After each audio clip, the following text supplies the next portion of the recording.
قیامت کې به د شیطان اخیرنی الفاظ صحیح تاسو ته پته ده حدیث مبارکو کې هم راځي قرآن کې الله جل شانو فرمایي کنه چې کله د حساب کتاب ورس تمام شي مکمل شي نو حدیث مبارکو کې راځي چې شیطان له د جهنم یو کرسي راغوستل شي او الله جل شانو پر مسجد کې هم فرمایي چې دا شیطان با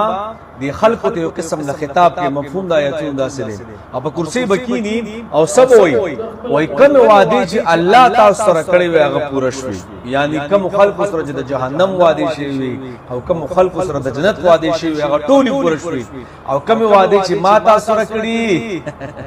هغه ټول دوکاو فریبو هغه پراډو او بل خبره سګي وای ما به ګوره ملامت کوي نه دا شیطان الفاظ دي قرآن کې الله فرمایي ما به ګوره نه ملامت کوي ها ما وای تاسو گمراه کړی خو ما بس تاسو زړه ته وسوسه ور واچولا او تاسو به بي دلیلا پمنډ منډ زما خبرو منره خو نن ورځ په ما باندې اس ملامت نشتا ز تاسو اخلاص ما او تاسو زمان اخلاص مطلب تاسو چې څومره کړی دي ما پښتو کې چې مونږ وایو پړې مې کې نه دی چوي په خپل تاسو راغلی نه جناب دی مونږ چې دا څومره ګناونه کو هر چا ته پته ده هر یو کس عالم دی ګوره چې خاص دی او بد دی هر چا ته پته لګیدل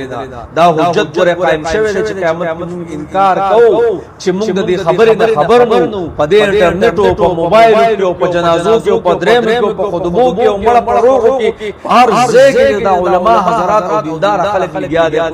دا عمل مې دی چې سبا را شیطان تختی امون انکار کوي یاد ساتل شیطان تابعداري مکو غره باخره وګوي ما به ملامت کوي ما به ملامت کوي نه ما د کې پړنی دی لګولي پښتو بشو